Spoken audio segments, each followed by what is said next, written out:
Grup C yang sebenarnya hampir merupakan grup kematian.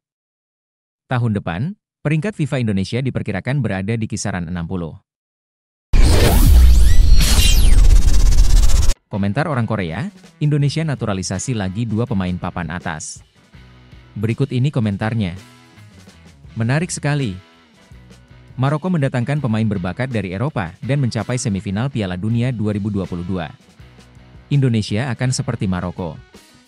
Faktanya, 10% warga Belanda merupakan keturunan Indonesia. Grup C yang sebenarnya hampir merupakan grup kematian. Luar biasa. Indonesia mungkin bisa mencapai puncak Asia. Tahun depan, peringkat FIFA Indonesia diperkirakan berada di kisaran 60. Negara lain aktif merekrut pemain naturalisasi, namun Korea menjadi tim sampah yang hanya merekrut pemain dari Ulsan. Warga negara Indonesia hanya mempunyai 1 paspor. Tidak ada paspor kedua.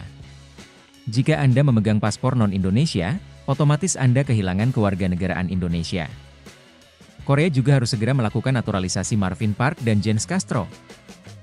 Karena mereka berdarah Korea, menurutku tidak ada yang aneh dengan mereka. Pemain naturalisasi di Indonesia tidak keberatan karena memiliki hubungan darah, namun Cina tetap melecehkan Indonesia meski sudah melakukan naturalisasi seluruh pemain asing. Saya menantikan pertandingan besar antara Indonesia dan Tiongkok. Mentalitas para penggemar sepak bola Tiongkok bisa hancur total. Sepak bola, Indonesia 5 versus Cina 0 saya harap. Tolong lihat hal-hal seperti itu dan ambil pelajaran darinya. Anak-anak kita yang menghabiskan masa sekolahnya di Korea dan ingin menjadi pemain tim nasional. Meskipun mereka ras campuran, mereka berbicara bahasa Korea dengan baik, menyukai makanan Korea, dan bermain dengan gembira dengan teman-temannya. Bukankah kita harus memberi mereka kesempatan yang sama? Koperasi Peternakan Universitas Korea. Ya. Indonesia bukan lagi tim yang bisa dianggap enteng. Bagaimana Tiongkok bisa dikalahkan? Kini tim Tiongkok harus berubah total. Kami perlu memilih pemain yang tepat. Tapi masalahnya adalah itu tidak berhasil.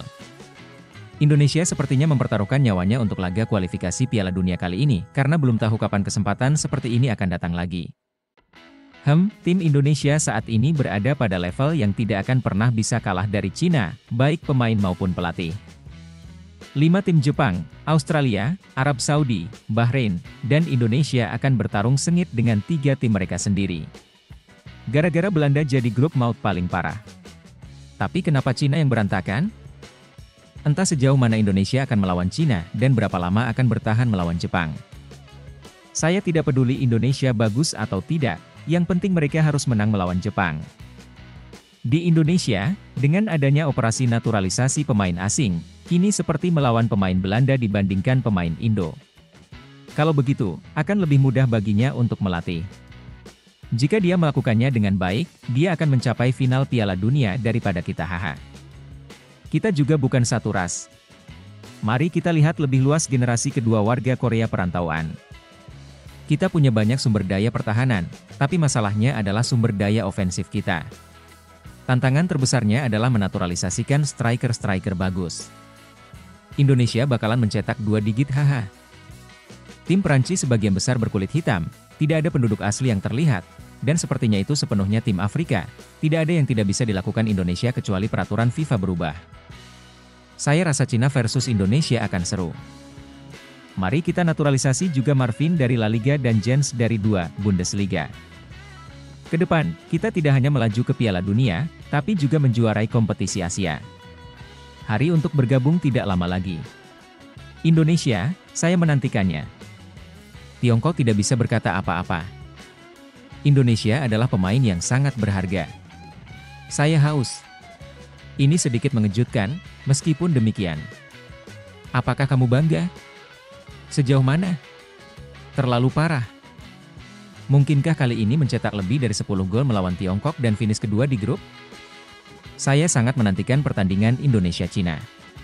Saya menantikan berapa gol yang akan dicetak dan dimenangkan oleh Indonesia. Selebihnya, saya bertanya-tanya bagaimana sutradara Shin Tae-yong akan melakukannya dengan baik dengan orang-orang ini. Pasti memusingkan. Ini adalah investasi besar untuk 1 kali Piala Dunia. Saya bertanya-tanya seperti apa jalur karir pemain naturalisasi setelah Piala Dunia. Apakah Anda ingin kembali ke Belanda karena memiliki kewarganegaraan ganda? Memperkuat kekuatan itu bagus, tapi ini tim Belanda. Ini bukan karena Shin Tae-yong melakukannya dengan baik, tapi karena saya menyukai pemainnya. Pada akhirnya, kemungkinan jatuhnya Tiongkok semakin besar. Sepak bola macam apa ini bagi Tiongkok? Bermain tenis meja. Itu adalah tentara oranye kecil. Itulah sejumlah komentar orang Korea melihat Indonesia naturalisasi 2 pemain lagi. Gimana pendapat kalian? Silakan komen.